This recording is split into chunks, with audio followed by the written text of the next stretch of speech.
Y una de las razones por las cuales no es para mí fácil venir o visitar a las congregaciones es porque cuando se trata de compartir algo de la palabra de Dios, no es algo ligero, no es como, no es nada más traer un mensaje a ver qué sale, sino que el que está compartiendo la palabra de Dios tiene una responsabilidad sobre las palabras que está diciendo. Porque no es como siempre uso esta proverbio, no es un proverbio en la Biblia, pero este proverbio de un hombre que fue usado por Dios, dijo: no es cosa liviana que el hombre hable en lugar de Dios. No es liviano, porque ustedes están escuchando, esperando que sea Dios el que esté hablando a sus corazones. Y eso a mí me aterra, me da miedo, me pongo incómodo, porque no quiero nada más compartir algo de lo que pienso que es correcto, sino que quiero estar realmente hablando de parte de Dios. Ahora, cada uno de nosotros es usado, aunque no estemos bien delante de Dios, es usado a veces para dar una palabra a alguien que lo necesita. ¿Por qué digo esto? Hace como un mes, hermano Pablo me compartió un audio del hermano Efraín Valverde Sr. Y en este audio mi hermano habla de su testimonio, parte de su testimonio, cuando Dios lo alcanzó. Y él dice que él le tocó ir a una iglesia y escuchar a un predicador que a lo mejor que no se veía como un predicador muy elocuente, sino se miraba un predicador simple que no tenía a lo mejor nada que ofrecer aparentemente. Pero dice que a través de ese hombre Dios le habló al hermano. So, Dios usa, no es muchas veces el que uno esté preparado para ser usado por Dios, es a quien Dios quiere usar, en la forma en que Dios quiere usar. En una ocasión me tocó estar en una escuela cristiana en Houston, y me acuerdo de esta pregunta que se le hizo al profesor, y muy acertada la respuesta que dijo: ¿puede alguien ministrar la alabanza si no está bien con Dios? Primera pregunta. Ahora la segunda pregunta: ¿se puede manifestar Dios a través de alguien que no está bien con Él? Ahora la respuesta fue acertada, porque es cierto, Dios se manifiesta aunque la persona no está bien delante de Dios. Dios en su misericordia puede usar para bendecir a sus hijos, a sus pequeñitos. Entonces no es solamente vamos a decir así, el esperar estar correctamente o el esperar que todo el mundo esté bien, el que está enfrente. Lamentablemente somos humanos. El Señor habla y dice: acuérdase, el proverbista dice, el Señor se acuerda, el salmista dice: acuérdase que somos hombre, que somos polvo. ¿Qué quiere decir? Que somos hombres que estamos constantemente fallando. Pero aún en esa falla, la diferencia entre alguien que conoce a Dios y que se trata de acercar a Dios es que falla, pero ¿qué hace? Cuando ve su error, cuando ve su falla, ¿hacia dónde corre? Corre hacia Dios otra vez, porque vamos a fallar. Pedro, el apóstol, la determinación que tenía antes de que viniera la prueba, antes de que viniera lo que el Señor había predeterminado en su humanidad, que dijo: no te dejaré, aunque todos se vayan, dijo: no, yo no te dejaré. Tenía una determinación. ¿Qué pasó? ¿Por qué? Porque la voluntad humana, es cierto que tenemos voluntad. ¿Quién no tiene voluntad de servir a Dios? Todos queremos, por eso están aquí. Por eso estamos aquí, porque tenemos ganas de servir a Dios, de buscar a Dios, de ser llenos de parte de Dios. Pero la voluntad en sí no es suficiente, porque nuestra voluntad, ahorita estamos arriba y luego salimos y puede ser que pasa algo y caemos otra vez, porque la voluntad es así. Siempre pongo el ejemplo: las compañías, las corporaciones que tienen gimnasios, ¿cuál es la mejor época del año donde pueden ganar más dinero? Al principio del año. ¿Por qué? Porque hay mucha gente con voluntad, con propósito de hacer un cambio en sus vidas físicas. ¿Qué pasa el resto del año? Ellos saben que la mayoría de esas personas que por emoción o por atracción se pusieron en un programa, ellos saben que la mayoría no va a continuar. Por eso hablan que hacen una estrategia de mercado, membresías, $10 por mes. Al cabo $10 no duele mucho, pero $10 por 100 personas, por 1000 personas, ¿cuánto es? Entonces hay una estrategia y ahí nos demuestra algo muy claro, que la voluntad no es suficiente. Tenemos la voluntad, tenemos las ganas, el deseo de buscar a Dios, de conocer de Dios, de ser llenos de la palabra de Dios, de ser llenos del poder del Señor, pero no es suficiente la voluntad nuestra. Tenemos que recurrir ¿a quién? A nuestro Señor Jesucristo. Tenemos que ser llenos, tenemos que buscar para que Dios cambie y que haya una pasión en nosotros. Los grandes hombres de Dios, ¿por qué caminaron con Dios? Los primeros cristianos, ¿por qué estaban dispuestos a ser muertos en los coliseos? ¿Por qué estaban dispuestos a ser torturados? ¿Por qué? No era una obra humana en ellos, no era una determinación humana de ellos. No es que, ¿se acuerdan del canto que dice, he decidido seguir a Cristo? Bueno, está bien, pero a la misma vez le falta. ¿Por qué? Porque la decisión, es cierto, Dios nos permite alcanzar cierto grado de nuestra decisión, pero el cambio y la determinación de seguir a Dios solamente viene de Dios en nosotros. Nuestra voluntad tiene un límite. Llegamos muy cortos, somos muy cortos para Dios. No podemos alcanzarla.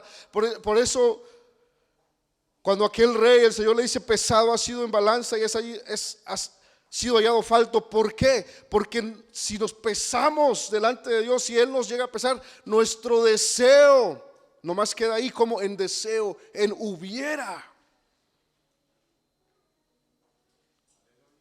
Hay una frase que dice que todos vamos a pagar un precio. Es el precio del arrepentimiento o el precio de la disciplina, del esforzarnos. Y ese precio es muy palpable en la vida espiritual. El precio de buscar a Dios, hay un precio. Porque hay que disciplinarse, hay que buscar a Dios, hay que estar constante, hay que aferrarse, hay que dejar ciertas cosas placenteras para poder buscar lo eterno. Siempre que el hombre se guía siempre como a lo que le trae placer de forma inmediata, ¿verdad? Por ejemplo, ¿quiénes prefieren las hamburguesas sobre los vegetales? ¿Ah? Todos. ¿Por qué? Porque es placentero, es un placer inmediato. Y así es el hombre. ¿Busca qué? Un placer. Así es el hombre exterior. Porque acuérdense, cuando el Señor habla, le dice, cualquiera que quiere ser mi discípulo, dice, niéguese a sí mismo. ¿Quién va a negar a quién? El hombre interior tiene que negar al exterior. Hay dos personajes en nosotros. El que está en el interior, el hombre interior, tiene que negar las cosas tiene que sujetar al exterior, porque el hombre exterior, ¿qué ve? Lo que está enfrente. O sea, nos guiamos por lo que vamos viendo, todos nos guiamos por lo que vamos viendo, lo que es apetecible para nosotros, lo que nos gusta, lo que es sabroso, lo que trae una satisfacción inmediata. Y el interior, ¿qué busca? Lo que es a largo plazo, lo que es divino, lo que sacia su sed, el interior. Por eso cuando el Señor habla de negarse a sí mismo, que uno tiene que negarse a sí mismo, el interior tiene que negarse, tiene que negar lo que el hombre placentero exterior está buscando. ¿Para qué? A fin de alcanzar lo espiritual. Por eso cuando el Señor habla de seguirle, no está hablando nada más porque si seguir al Señor fuera algo que es como solamente caminar físicamente con alguien, yo creo que seríamos muchos que estuviéramos caminando porque buscaríamos lo físico. Siempre estamos tratando de ver qué que es tangible para poder seguirlo. Pero en realidad lo que dice el Señor es negarse a sí mismo y seguirle. Es que negar el placer físico para poder seguirle de forma espiritual. Y el que camina en lo espiritual, mi hermano, no se cansa. Porque hay una visión, hay una meta, hay un propósito en su vida. Dice que el que no tiene un propósito no sabe para dónde va y cualquier camino le lleva bien. Y eso es cierto, porque si no sabemos a dónde vamos, ustedes no pueden agarrar su carro e irse a ver hacia dónde, para dónde van a llegar. Pues cualquier lugar que lleguen está bien. Pero si tienen una meta, un lugar a dónde van a llegar, si saben qué están haciendo, entonces ¿qué? Siguen una ruta y van a llegar porque tienen una visión. Ahora, esa visión viene de parte de ¿quién? De parte de Dios.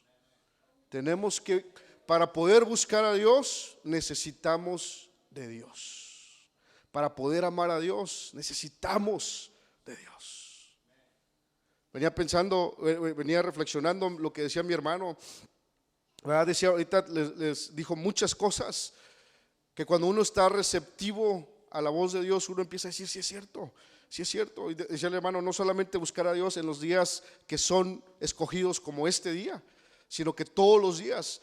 Y qué faltos hemos sido en esa consistencia con Dios. ¿Saben por qué?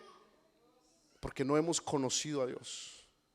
Porque el que conoce a Dios es como el Salmo 1. ¿Qué dice el Salmo 1? En su ley, ¿qué dice? Está su delicia y en su ley medita. ¿En qué está la delicia? En la ley del Señor. ¿Cuándo se cumple ese deleite? Cuando estamos conectados con Dios, cuando logramos esa conexión con Dios. Quiero que abran sus Biblias en el libro de Juan, capítulo 15.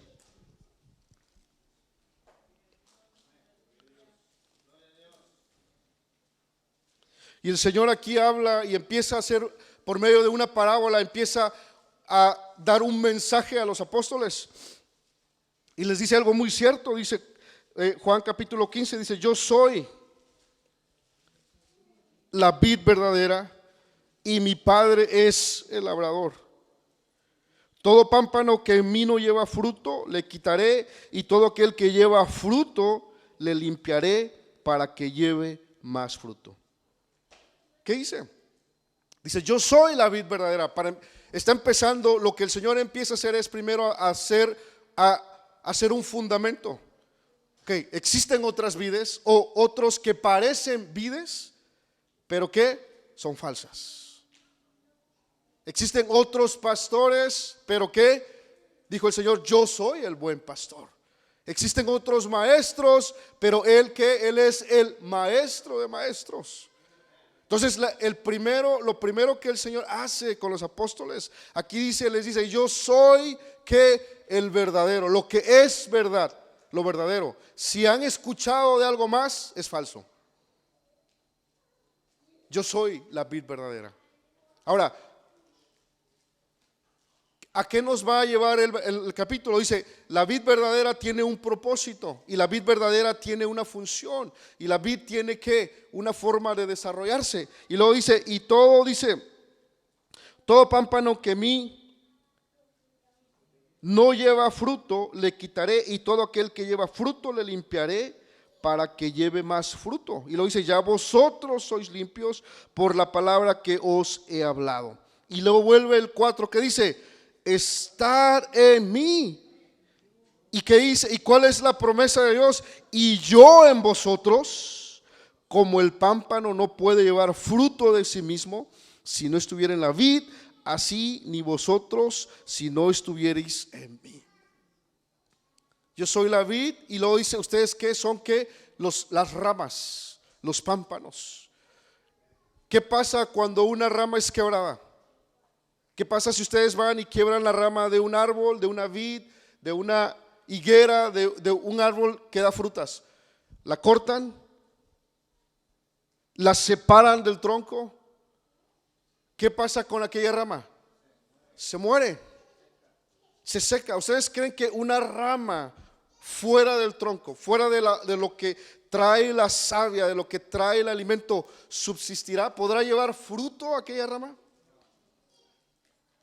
Y luego, ¿qué dice el Señor? Así son muchos que creen o que tratan de llevar fruto, que despegados del árbol, de la vid, apartados, tratando. Puede una rama, por más que se esfuerce y echarle ganas y hacer cosas, florecer?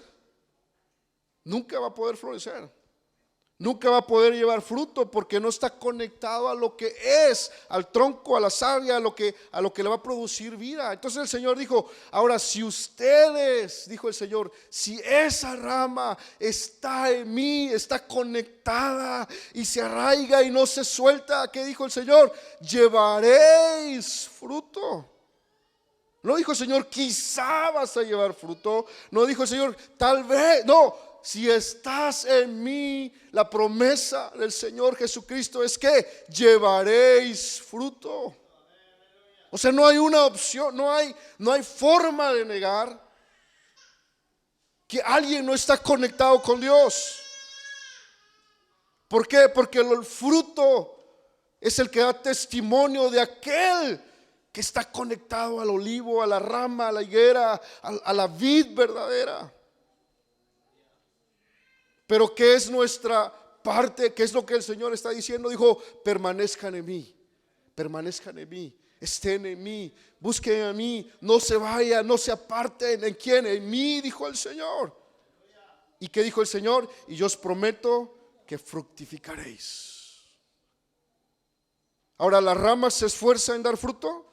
¿O es el tronco el que da el poder a la rama de dar fruto? Si se dan cuenta, no es lo que podamos hacer, no es cuenta nuestro esfuerzo, pero al fin de todo, el que está conectado con Dios, Dios mismo le da el poder de poder fructificar. No es como alguien: tengo que amar, o tengo que orar, o tengo que ayunar, o tengo que leer. No, es el mismo energía, la misma sustancia del árbol que te guía ¿qué? A buscarle, a amar la palabra de Dios. No podemos vivir fuera del tronco, no podemos vivir fuera de Dios. El día en que decidamos vivir fuera de Dios, entonces vamos a secarnos. Vamos a morir solos, decepcionados. ¿Por qué nuestros hermanos se cansan? ¿Por qué jóvenes se cansan? ¿Por qué pastores se cansan? ¿Por qué hermanos en la fe que hemos conocido con ellos se cansan? ¿Por qué? Porque se despegaron en algún momento de esa vida. No estaban injertados, no procuraron ser injertados, no procuraron la salvación con temor y temblor, sino que el afán de este mundo, las cosas, porque es muy fácil. Yo los comprendo a ustedes y todos pasamos por la misma situación. Todos escuchamos un mensaje, Dios nos redarguye y buscamos a Dios y queremos cambiar, y llegamos a la casa y luego otra vez la misma rutina, la misma forma de vida. Deseamos, sí, pero no estamos dispuestos a pagar el precio que se necesita estar conectado con Dios. El Señor Jesucristo en el libro de Apocalipsis le dice a la iglesia en Sardis, dice: ustedes tienen nombre, dice, de que son algo, tienen una reputación de ser algo, son conocidos por ser algo. La gente los mira, los conoce y dice: miren, ellos son algo, esta persona es algo, este hombre es algo, tiene reputación de ser algo. Y luego dijo el Señor: pero yo sé realmente que, dice, estás, en lugar de estar vivo, estás muerto. Porque podemos aparentar, mi hermano, todos podemos aparentar. Y yo venía, antes de venir, estaba platicando con un hermano y le decía: ¿sabes qué? Algo que me da miedo. Yo no sé ustedes cómo cada quien, cómo vive la vida en Cristo, pero tengo un temor de parte de Dios, un temor de que ¿qué pasaría? No sé si tienen pañuelos. Oh, gracias, mío. siempre tengo esta mentalidad. Ciertamente Dios ha llamado a muchos de sus hijos, los ha levantado, los ha usado, y a veces el diablo se ha encargado de, por un error, una cosa a veces tan pequeña, empieza a escarbar. Es como la polilla en la madera, ¿verdad? Son pequeñas cosas que permitimos a veces que entren en nuestras vidas. Una crítica, una ofensa, una desilusión. Y esa polilla empieza a escarbar, empieza a comer. Si no nos deshacemos de eso, ¿qué va a pasar? Deja la madera inservible. Empezamos a crear esas ventanas que dejamos al enemigo, no se van a quedar abiertas y no van a ser usadas. El enemigo sabe que cuando hay una oportunidad de un rencor, de una mala actitud, de algo, el enemigo lo va a aprovechar. Y luego, cuando no tenemos la conciencia de identificar qué es o quién es el que está trabajando en nosotros, entonces se vuelve esto como un pensamiento. Si tú lo consientes, ¿qué pasa con ese pensamiento? Va creciendo.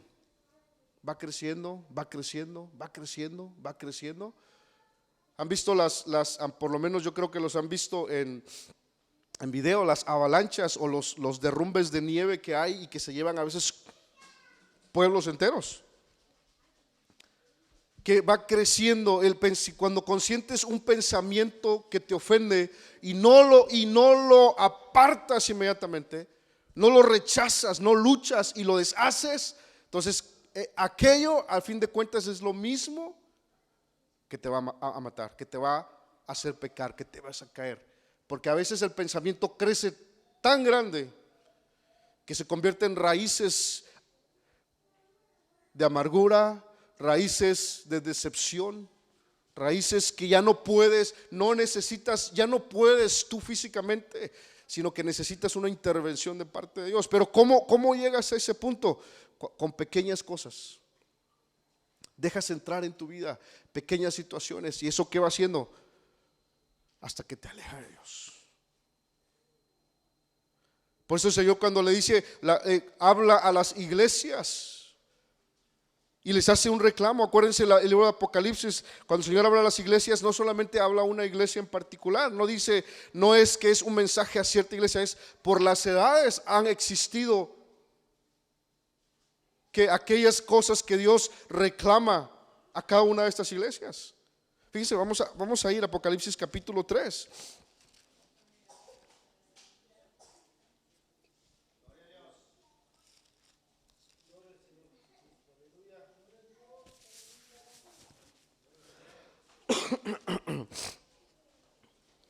Dice, escribe el ángel de la iglesia en Sardis, el que tiene los 7 espíritus de Dios y las 7 estrellas, dice estas cosas, que dice, yo conozco tus obras, y lo dice, que tienes nombre, que vives, pero en realidad, ¿qué dice el Señor?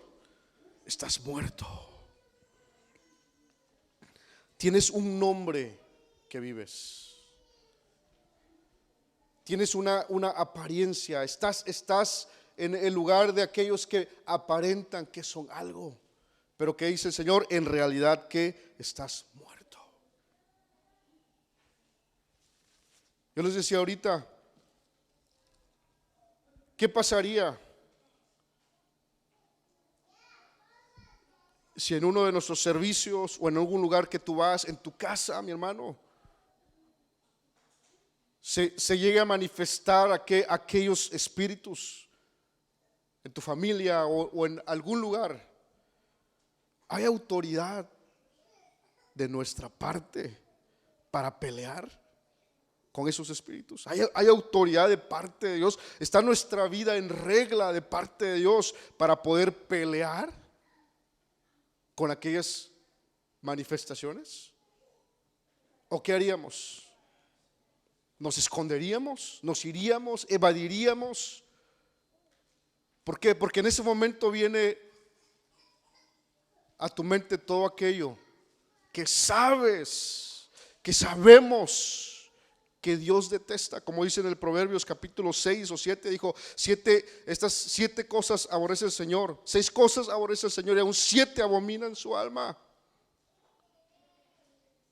¿Cómo estamos? No podemos ser uno más. No, este mundo no necesita un cristiano más tibio, un cristiano más que solamente, porque a veces hacemos las cosas por cumplir, para sentir la conciencia, tranquilizar la conciencia y ya cumplí. Yo lo he hecho, hermanos, todos lo hemos hecho, pero el punto no es hacerlo, el punto es reconocer y tratar de buscar salir de ese estanque, de eso que nos detiene, no quedarse, no conformarse. Dice, Señor, te necesito salir de aquí. No puedo vivir una vida hipócrita. No puedo ser uno más. No puede ser que entre 1000 ninguno pueda reprender un demonio. No puede ser. No podemos estar haciendo el montón. No vamos a entrar al reino de los cielos. No vamos a entrar porque pertenecimos a tal o cual organización. No, vamos a entrar el que hiciere la voluntad del Señor Jesucristo. Y vamos a entrar por el único camino. Tenemos que pensar, mis hermanos, este mundo no necesita más cristianos, necesita gente que esté conectada con Dios. Estaba leyendo lo que pasó en el 1906 y 1907 en Los Ángeles con este hombre llamado William Joseph Seymour de la calle Azusa. El movimiento se conoció más por la calle Azusa. En esos tiempos todavía existía como existe hasta ahora, pero en esos tiempos era una cosa más tremenda: el racismo, la segregación, la separación, blancos, morenos, mexicanos, etcétera. Y cuando aquello empezó a surgir, cuando aquel hombre, este hombre William Joseph, empezó a buscar y entender lo que decía Marcos capítulo 16, dice, y estas señales que dice, seguirán a los que creen en mi nombre. ¿Cuáles señales? ¿Cuántos creemos en el Señor Jesucristo? Ahora, ¿cuál es la evidencia de creer en nuestro Señor Jesucristo? Hay señales. Y dice que este hombre se dedicó, dijo, yo creo en lo que el Señor Jesús ha dicho. ¿Qué creo? En el derramamiento del Espíritu Santo, en el hablar en lenguas, en el poner las manos sobre los enfermos y sanarán y haber liberación. Y empezó este movimiento en 1906, de 1906 a 1907. Primero buscaron un lugar, se movieron a otro lugar que fue la calle Azusa, y ahí empezó una explosión. Gente llegaba, dice que la gente caminaba fuera de la iglesia y desde allá Dios los tomaba. No entendían qué estaba pasando, no sabían, pero cuando despertaban de aquel derramamiento sentían que una paz.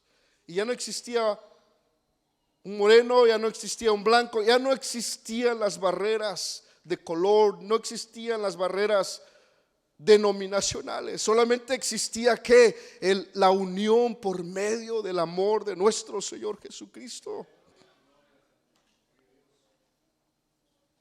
No seamos conocidos nada más por lo que aparentamos ser, porque al final de cuentas el Señor conoce realmente lo que hay en nosotros, quiénes somos.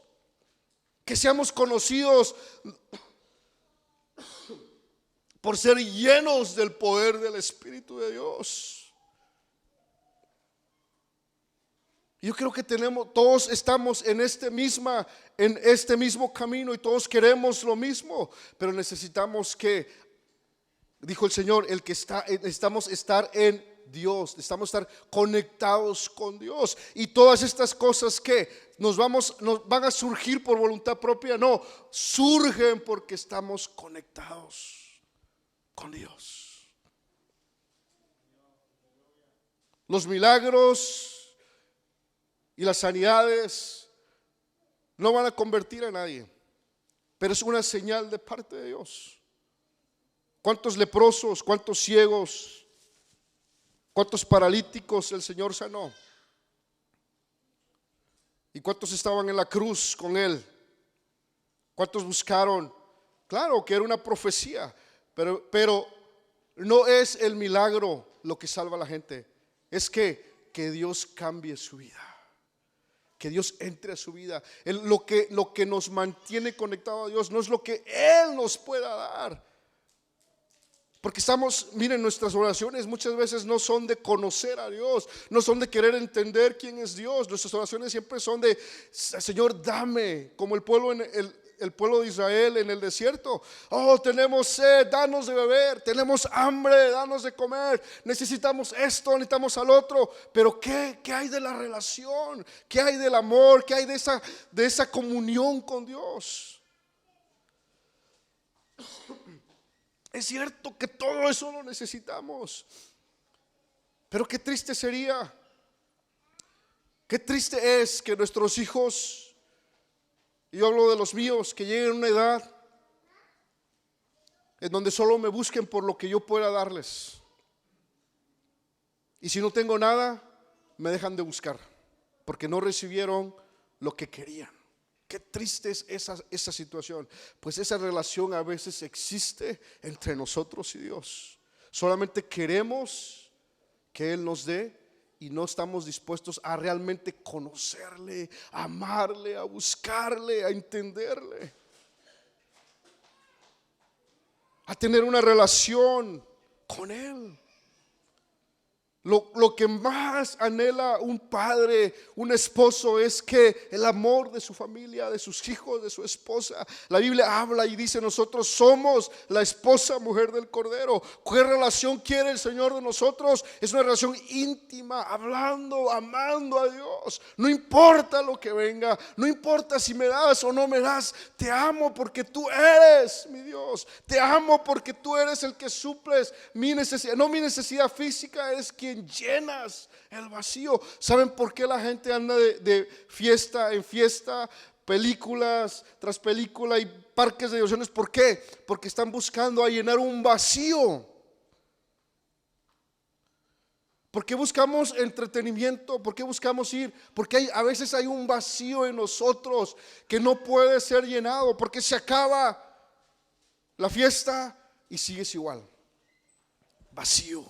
Te sientes como que sí puedes, llegas en un momento como que hay una alegría y la gente finge y todo eso, pero dentro de ellos hay un vacío que tiene que ser llenado, y el único que puede llenar ese vacío es el Señor Jesucristo.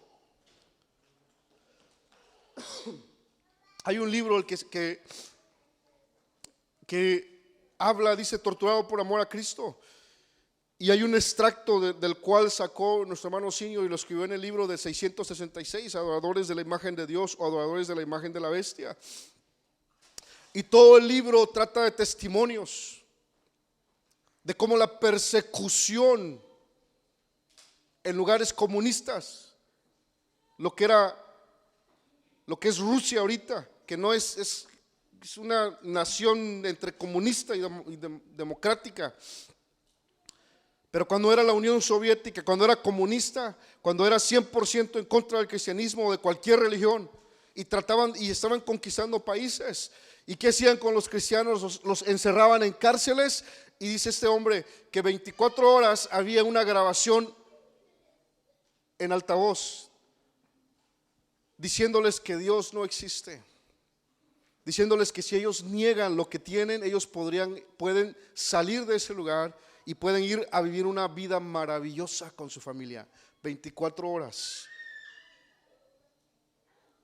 Y este hombre escribe y dice: ¿saben qué? Dijo: cuando llegó la liberación a estos países como Birmania y todos parte de que después se separaron de la Unión Soviética, cuando empezó a llegar la libertad, cuando los aliados de estos países llegaron y hicieron la libertad, dijo, entonces todo aquel que era cristiano primero se gozó y dijo: gracias. Y muchos de ellos volaron a lugares como Estados Unidos, donde la libertad era: aquí puedes expresarte, o te puedes expresar todavía.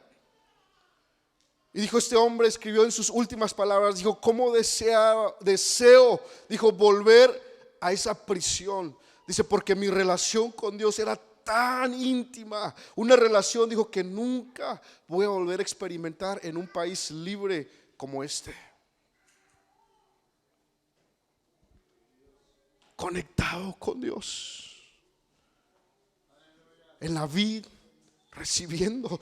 Dice que las pláticas que él tenía con Dios eran realmente pláticas como un esposo, una esposa, un esposo hablando, llenándose. Él no quería que eso terminara, y eso duró por mucho tiempo. Dijo, ¿cómo desearía? Si me dieran a elegir, yo creo que desearía volver a esas prisiones, porque el amor, lo que sale de aquello, de aquella aflicción, es que es gozo.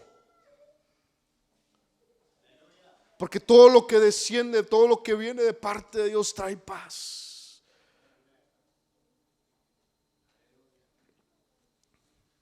Vamos a seguir leyendo capítulo 15, Juan 15. Dice, estar en mí. Y luego la promesa de Dios, y yo en vosotros.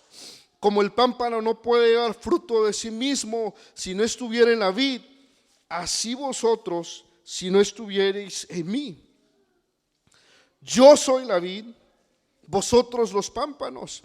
El que está en mí y yo en él, este lleva ¿qué? Mucho fruto. Y luego viene aquí la sentencia, porque sin mí nada podéis hacer. ¿Nada de qué? Porque si vemos en el libro de Mateo, no recuerdo si es el 24 o el 27, cuando dice, cuando aquellos hombres se acercan y dice, Señor, en tu nombre echamos fuera demonios, hicimos milagros, ¿no estaban haciendo algo? ¿Y qué les dice el Señor? Nunca os conocí. Pero estaban haciendo algo, había una señal. Era lo que despedían o lo que figuraban eran gentes que no eran gentes que no estaban esforzándose, pero se miraba que se estaban esforzando y que aún tenían el poder y aún la señal de seguir al Señor Jesucristo, pero fueron rechazados. Sí, exactamente. ¿Saben por qué? Por lo que dice Corintios 13. ¿Qué dice Corintios 13? Si no me equivoco, hablando del amor, vamos a leer 1 Corintios capítulo 13.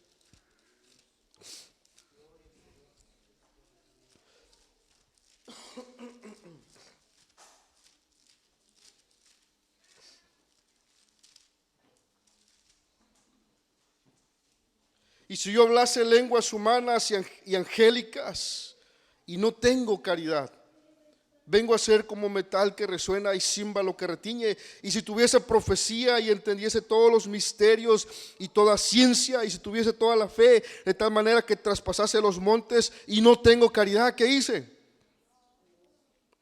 Mis hermanos, ¿a qué se estaba refiriendo Pablo cuando dice, y si entendiese profecía y si entendiese los misterios? ¿Qué dice Timoteo, 1 Timoteo 3:16? ¿Qué dice 1 Timoteo 3:16?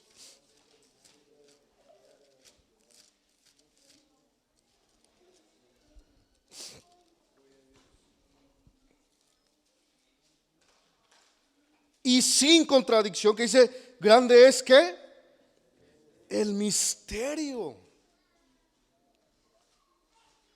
¿De qué? ¿Cuántos hemos entendido el misterio de la manifestación de Dios en carne? ¿Cuántos hemos entendido? ¿Han entendido?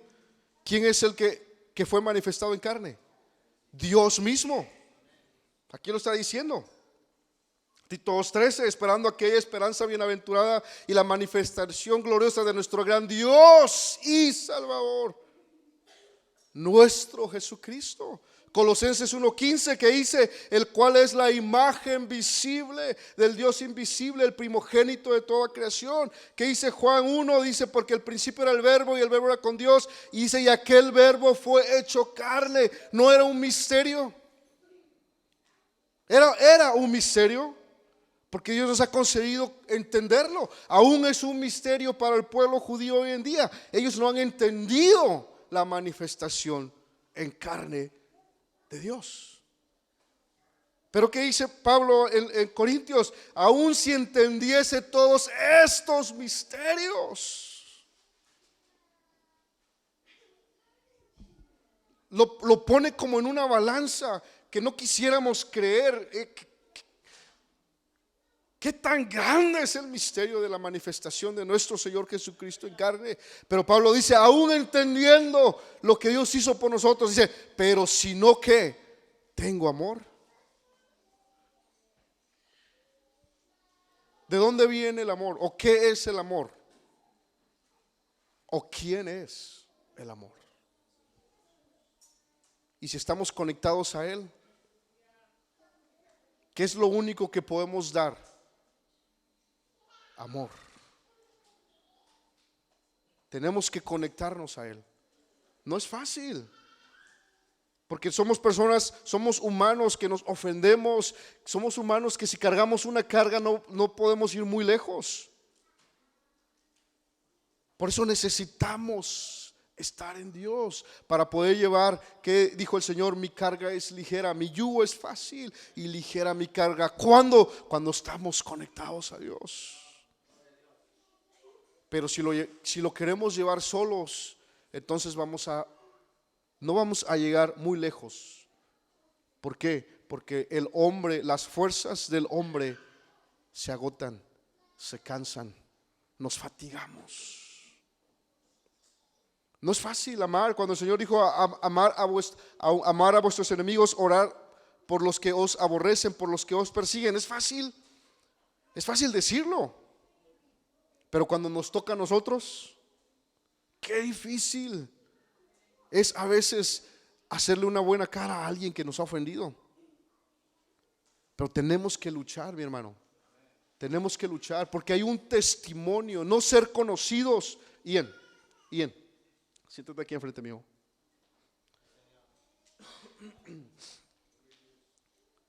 Ahora, no solamente ser conocidos por lo que hacemos, sino que seamos conocidos de Dios y que el enemigo también sepa que somos fieles y que somos rectos delante de Dios y que hay autoridad de parte de Dios sobre ellos. Necesitamos estar conectados. Vamos a seguir en el capítulo 15 de Juan.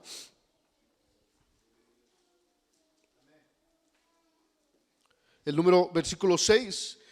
El que en mí no estuviere será echado fuera como mal pámpano y se secará. Y los cogen y los echan en el fuego y arden. Mas si estuviereis en mí y mis palabras estuvieren en vosotros, pedid todo lo que quisiereis y os será hecho. ¿Por qué el Señor abre la puerta a la petición? Porque abre la puerta a que todas nuestras peticiones sean cumplidas. Antes de abrir esa puerta, el Señor dice, antes de yo dar lo que tú quieres, dijo el Señor, si estuviereis en mí, y que dice, y mis palabras estuvieran en vosotros, entonces, ¿por qué? Porque hay una condición. Porque si la palabra de Dios no está en nosotros, pediríamos ¿para qué? Para nuestros deleites.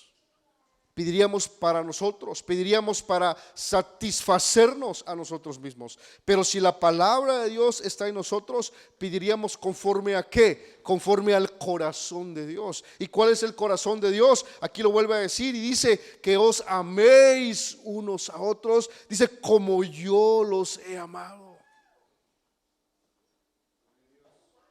El corazón de Dios es que nos amemos no como el mundo, no como hermanos, sino como Él y cómo nos amó el Señor. ¿De qué manera nos amó? ¿Cuál es la forma en que nos amó? No es fácil amarnos de esa manera. No es fácil dar la vida uno por otro, no es fácil, no es lo común, no es lo que el mundo espera de alguien. Pero ¿quién espera eso de nosotros? Aquel que nos dio el mandamiento y aquel que nos puso el ejemplo. Si yo os he amado, dijo, si yo soy vuestro líder, si yo soy vuestro Señor y Maestro, entonces, ¿qué le dijo a Pedro? Entonces haz lo que yo los he enseñado. ¿Qué enseñó? Aún en su posición de creador, de Dios manifestado en carne, aún en su posición de líder, en su posición de que Él tenía que ser servido. ¿Qué hizo? Se hincó para servir, vino a servir, se humilló primero aún siendo hombre, porque ya aún siendo hombre ya era la humillación para Él, pero aún siendo hombre sirvió, nos sirvió. ¿Y qué es lo que espera el Señor de nosotros? Lo mismo. Servirnos. Hay muchas organizaciones. Hay dos personas que vienen a mi mente. Una señora en México, una periodista hace mucho tiempo, una periodista no cristiana, secular. Empezó a encontrar muchos desórdenes en el gobierno, en Quintana Roo y luego en Puebla. Empezó a encontrar que había mucho tráfico le llaman tráfico de blancas, que más que todo quiere decir prostituían a las mujeres. O sea, las agarraban, las secuestraban y las prostituían. Entonces ella empezó a investigar, empezó a destapar estas redes de mujeres que pedían ayuda. Entonces, ¿qué hizo? Dijo que ella cuando empezó a informar de lo que estaba pasando, ¿qué fue lo primero que hizo? Porque aún el gobierno estaba mezclado en eso. Empezó a recibir amenazas, empezó a recibir, si no te callas, también te vas a arrepentir. Si no dejas lo que estás haciendo, no vas a vivir para contarlo. Y si no te encontramos a ti, entonces vamos a ir con tu familia. ¿Qué hizo esta mujer? No se detuvo.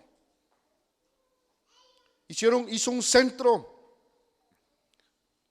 Dice que él fue uno de los centros más protegidos en Latinoamérica, donde las mujeres que eran rescatadas eran llevadas a ese lugar para que no fueran encontradas, para que no siguieran recibiendo persecución. Y yo me pregunto, mis hermanos, esta mujer tuvo que huir años después de que la secuestraron, la maltrataron. No la mataron porque era una persona que era conocida, una periodista. Alguien pudo sacarla del secuestro y siguió peleando contra esas injusticias. Huyó para Estados Unidos, estuvo un tiempo acá, pero seguía peleando. Qué pasión para ayudar. No era cristiana. No estaba, aún a costa de perder su vida, de perder la vida de sus familiares, pero había una pasión en ella, había una necesidad, había una angustia de que estas mujeres estaban pidiendo ayuda y no había nadie que pudiera ayudarles. Hay gente, mis hermanos, todos conocemos gente, empezando con nuestra propia familia, gente que necesita ayuda espiritual y a veces no saben a dónde ir, ni ellos mismos saben que necesitan ayuda, pero cuando se sienten solos, entonces empiezan a pensar, ¿a dónde voy? ¿A dónde iré? ¿Quién me puede ayudar? Hay muchos hombres peleando en la sociedad por los abortos, por el tráfico de niños. Qué triste. Me puse a pensar en una ocasión, Estábamos en Guadalajara. No sé si a algunos les tocó ir a las actividades que se hacían en Guadalajara, y de los hoteles del centro de la ciudad siempre se juntaban niños que estaban envueltos en vicios. Y uno de los pensamientos que en una ocasión vino a mi mente, qué triste, yo como padre, cómo desearía que alguien, si uno de mis hijos estuviera en una situación así, cómo desearía que alguien tuviera misericordia, tuviera compasión de mis hijos. Desearía, buscaría que alguien que pueda, que pudiera hacer algo por uno de ellos. Como padres, poniéndonos en esa posición. Ahora, ¿podemos hacer algo? Sí. Empezando ¿cómo? Empezando con ¿qué? ¿Qué es lo que Pedro y Juan dieron a aquel hombre paralítico que se sentaba en la puerta? Dijo, no tengo plata ni oro, que dice, mas lo que tengo te doy. Que dice, en el nombre del Señor Jesucristo, levántate y anda. No es mayor eso que a lo mejor darles una moneda. No es mayor orar por ellos y que sean hechos libres. Y que Dios traiga sanidad a sus vidas, que traiga bendición a sus vidas. Pero ¿cuándo sucederá eso? Cuando yo estoy conectado con Dios, cuando yo me dejo usar por Dios, cuando Dios está en mí. Había un pastor allá, el testimonio lo escuché, en su conversión. Entró, los que han experimentado ese primer amor. ¿Qué es el primer amor? El primer amor es ese momento en el que tú deseas que el mundo sepa lo que tú traes adentro. Ese gozo, esa paz. Tú quisieras compartirlo con otros y quisieras realmente que otros se gozaran contigo, porque es un gozo que no puedes contener. Cuando estás en ese primer amor y buscas a Dios, no porque alguien te diga, no esperas un servicio o una actividad especial para buscar a Dios, para clamar. No, es algo constante en tu vida. Eso es lo que Dios promete cuando habla del fruto. Dice, llevaréis mucho fruto. ¿Qué está hablando el Señor Jesucristo? Está hablando de acciones que no son una carga, sino son una necesidad. Es lo que decía el apóstol Pablo, me es impuesta necesidad. Estoy comprometido, no porque quiero, sino porque el poder de Dios está en mí y no me deja estar tranquilo. Cuando Dios obra a través de nosotros, no se puede negar. Hay muchos testimonios. Había un joven de 13 años, Dios lo alcanzó. Y él en su ambiente hacían cultos de jóvenes y se juntaban de vez en cuando a comer pizza, lo que sea, en alguna casa. Y cuando Dios lo alcanzó, dice que empezó a orar, a buscar a Dios y sintió una necesidad de estar conectado con Dios. Y estuvo por muchos días ayunando, orando, leyendo la Biblia en secreto. Dijo, yo quiero esto, esto me satisface, esto llena mi vida. Y oraba y ayunaba y buscaba a Dios. Y en una reunión que tuvieron, alguien de ahí, un joven, fue tomado por un espíritu.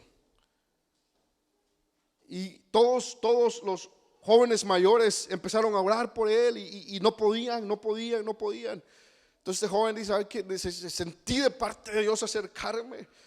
Y ya habían pasado mucho tiempo orando y no podían. Y aquella cosa estaba hecha un desastre. Entonces aquel joven que se acercó muy sutilmente y llegó hasta él y puso la mano sobre aquel muchacho y dijo, en el nombre del Señor Jesús, sal de él. Y salió. Y dice que cuando aquel espíritu se fue, todos los demás jóvenes empezaron a verlo, porque no era lo que esperaban, que un niño de 13 años tuviera la autoridad de reprender. Y dijo él, no fui yo, es simplemente que he estado en la casa de mi Padre, hablando con Él, conviviendo con Él. Y Él fue el que ha hecho esta obra. ¿Cuándo? Cuando hay conexión. Cuando uno está conectado con Dios. No necesitamos exhibir y tratar de aparentar, sino que Dios mismo da testimonio de cada uno de nosotros. ¿Quiénes somos? Y luego dice el 8: en esto es glorificado mi Padre, en que llevéis mucho fruto y seáis así mis discípulos. Como el Padre me amó, también yo os he amado. Estad en mi amor. Si guardaréis mis mandamientos, estaréis en mi amor, como yo también he guardado los mandamientos de mi Padre y estoy en su amor. Estas cosas os he hablado para que mi gozo esté en vosotros y vuestro gozo sea cumplido. Este es mi mandamiento, que os améis los unos a los otros como yo os he amado. Y nadie tiene mayor amor que este, que ponga alguno su vida por sus amigos. Vosotros sois mis amigos si hiciereis las cosas que yo os mando.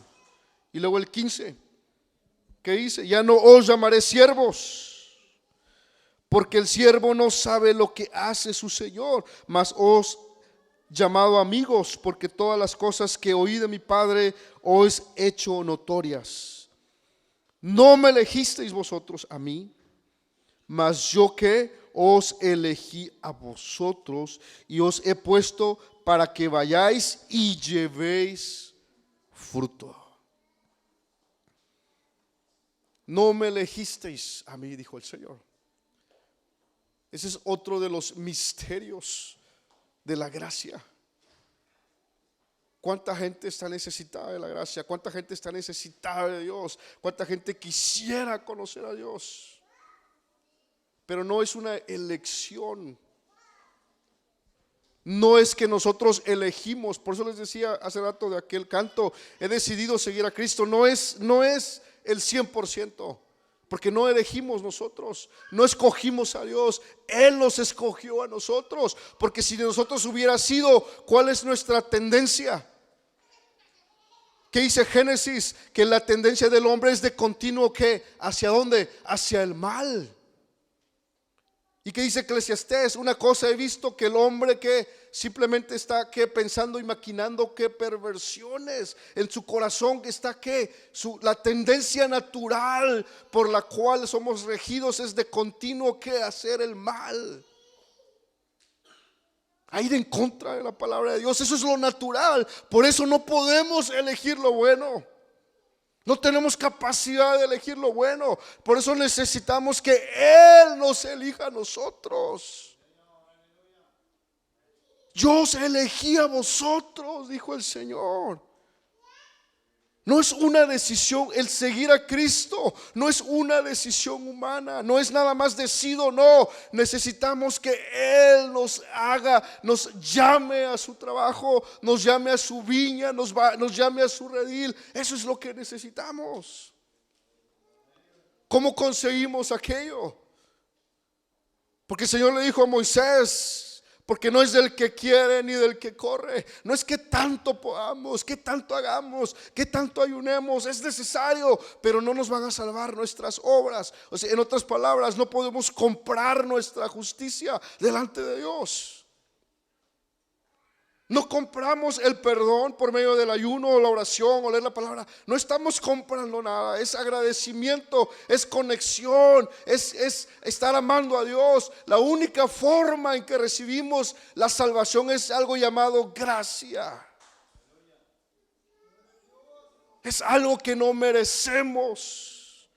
Porque la gracia, mis hermanos, cuando entendemos que es gracia, entendemos de qué nos ha salvado el Señor. ¿Qué es la gracia? Es recibir algo que no merecíamos. Íbamos todos, ¿qué? Todos vamos por el camino ancho. Todo el mundo camina por ahí.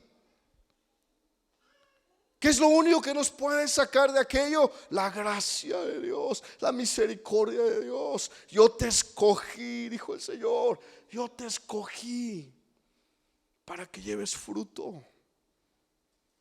Yo te escogí para que hagas, para que honres a mi Padre, o hablando a él, de Él mismo, para que me honres.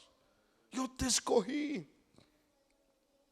Hubo gracia de parte de Dios. Hubo misericordia. La gracia se parece como aquellos, imagínense una fila en un mundo que está lleno de agonizando en necesidad, con hambre, con sed. Gracia es que alguien de allá de enfrente te diga: ven, no necesitas ir hacia atrás. Gracia es que alguien te dé su lugar y aquel ocupe el tuyo. Gracia es algo lo cual nunca vamos a poder pagar. Y cuando entendamos esa gracia, entonces vamos a cumplir en nosotros ese canto que dice: amor por amor. No servimos porque vamos a recibir algo. Servimos porque ya entendemos que hemos recibido algo que no tiene precio. Por eso el Señor Jesucristo habla, dice: ¿a quién compararé el reino de los cielos? Y pone muchas parábolas. Dice: el reino de los cielos se parece a aquel hombre que fue a un campo, encontró un tesoro, dijo: esto tiene valor. ¿Y qué hizo? Fue y vendió todo lo que tenía y compró aquel campo. ¿Por qué? Porque había algo valioso. El reino de los cielos se compara a ¿qué? Aquel hombre que ¿se acuerdan?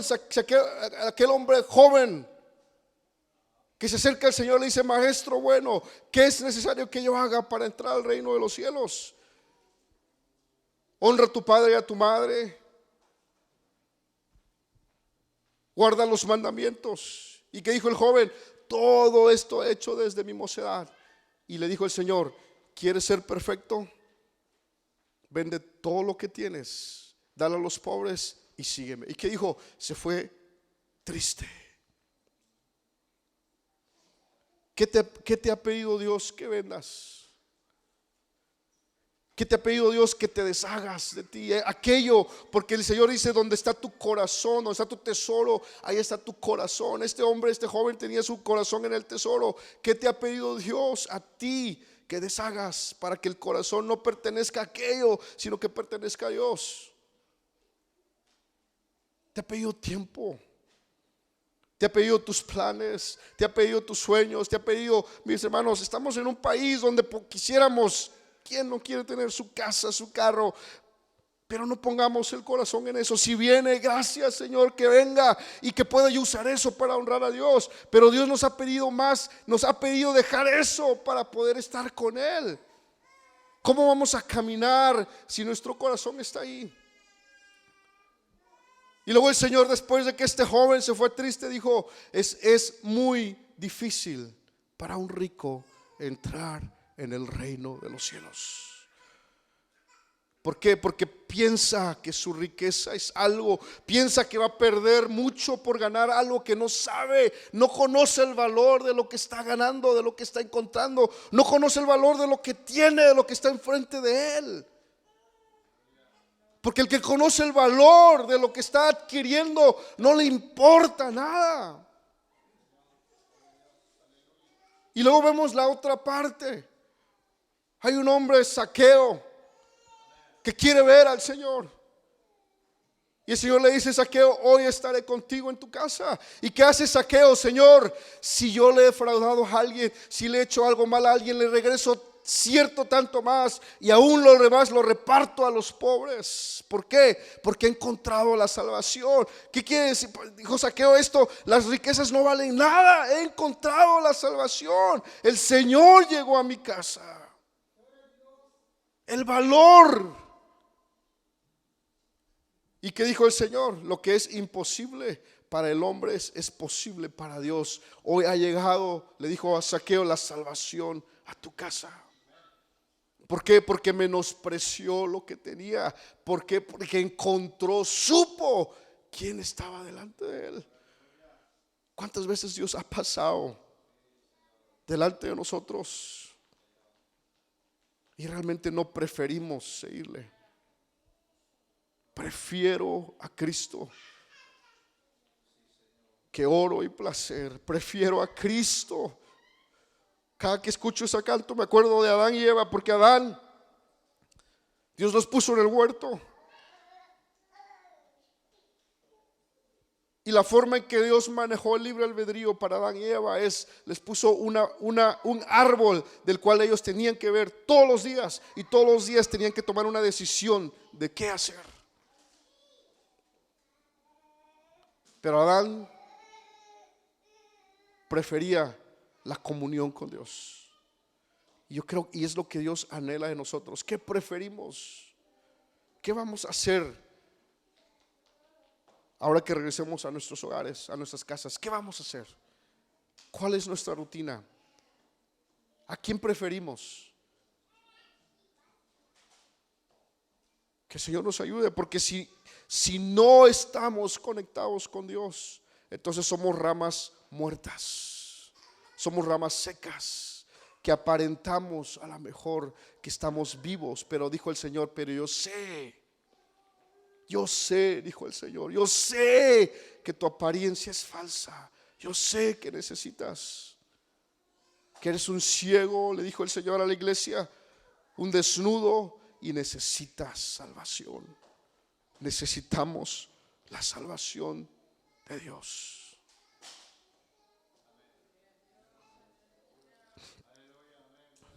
Dice 16, no me elegiste vosotros a mí, mas yo os elegí a vosotros y os he puesto para que vayáis y llevéis fruto, y vuestro fruto permanezca, para que todo lo que pidiereis del Padre en mi nombre os lo dé. Esto os mando, que os améis los unos a los otros. Si el mundo os aborrece, sabed que a mí me aborreció antes que a ustedes. Esto os mando, que dice, que os améis los unos a los otros. Mis hermanos, qué difícil es cumplir este mandamiento al grado en que Dios lo está pidiendo. Por eso necesitamos a Dios. Todos conocemos jóvenes, mujeres, hombres, todos conocemos aquellos que en algún tiempo caminaron con Dios, estuvieron conectados con Dios y por alguna otra razón ya no están.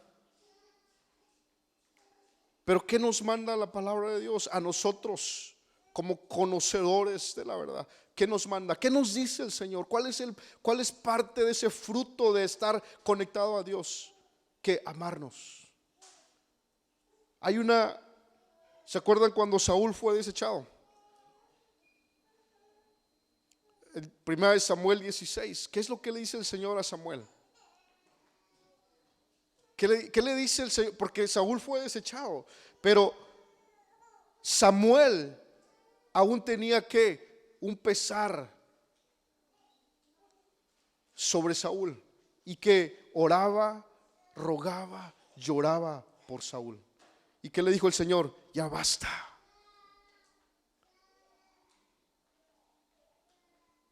El Señor lo había desechado, pero Samuel, ¿cuál era el corazón de Samuel? Seguir rogando por él. ¿Cuál es el corazón de nosotros para aquellos que están batallando? Para aquellos que no están, para aquellos que aparentemente se fueron, que no nos quieren ver, que nos critican. ¿Cuál es el corazón de nosotros? ¿Cuál es el fruto que habla el Señor Jesucristo en Juan 15 de estar en Él? ¿Cuál es ese fruto que tenemos que llevar? Que amarnos. La oración, la súplica. Me conmueve lo que Moisés hizo por el pueblo.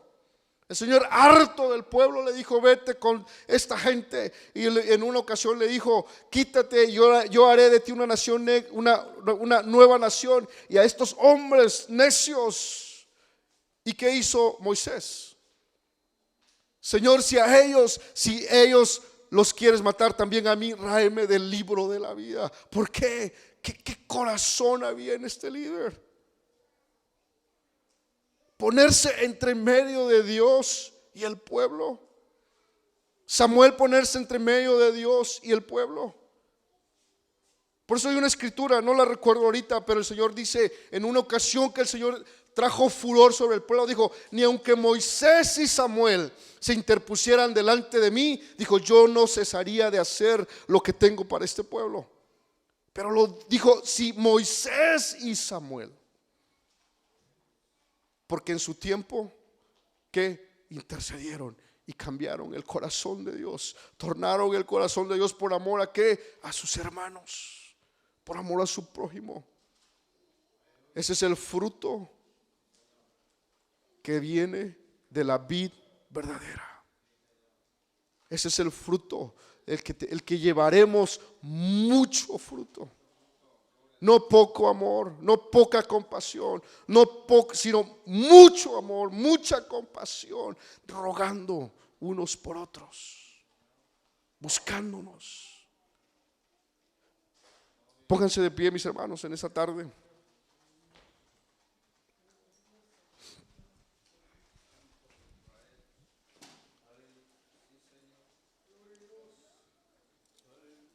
El que está en mí y yo en él lleva mucho fruto. ¿Cuántos queremos estar conectados con Dios? Yo quiero estar conectado con Dios. Yo necesito estar conectado con Dios. Por mi familia, por mis hermanos, por mi gente, necesito estar conectado con Dios. Todos hemos escuchado que vienen cosas terribles, tremendas, terribles. No sabemos qué viene, mi hermano, pero la gente va a empezar a buscar lo que es real. La gente va a correr a las iglesias y va a decir, aquí viene, aquí es real, esto es lo que aquí realmente buscan a Dios. ¿Quiénes son ustedes? La gente va a correr porque va a tener necesidad. Estamos listos para poder ayudar a nuestros prójimos, para poder dar ese auxilio, para poder ayudarlos en su vida espiritual. O a lo mejor vamos a ser reprobados igualmente como ellos. Igual vamos a correr a buscar a ver dónde. Porque nosotros no había la verdad, porque nosotros no estaba la palabra de Dios. ¿Qué vamos a hacer cuando la gente nos busque, cuando tu familiar te busque y te diga, tú eres de ellos, ¿qué predicas? Dime, quiero saber.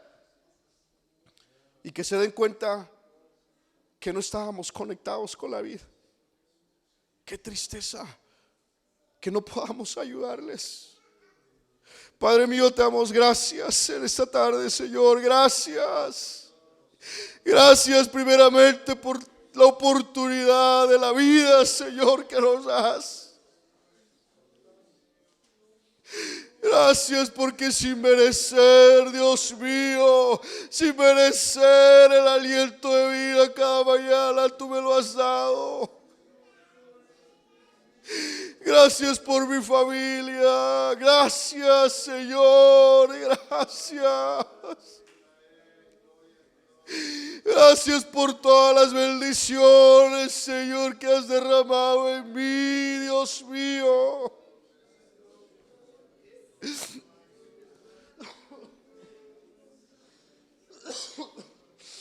Gracias, Dios mío, por todo lo que haces, Señor. Ayuda a mis hermanos, Señor, a poder estar conectados a ti, la vid verdadera, a no ser ramas sueltas, a no ser ramas despegadas, llenos de apariencia. Ayúdanos a que tengamos, Señor, esa conexión, que fluya ese espíritu, Dios mío, ese espíritu tuyo a través de nosotros, y que pueda haber a través de nosotros estos milagros. Más que milagros, Señor, externos, el milagro del cambio. El milagro de conocerte, de que nuestros corazones, Señor, sean cambiados por ti.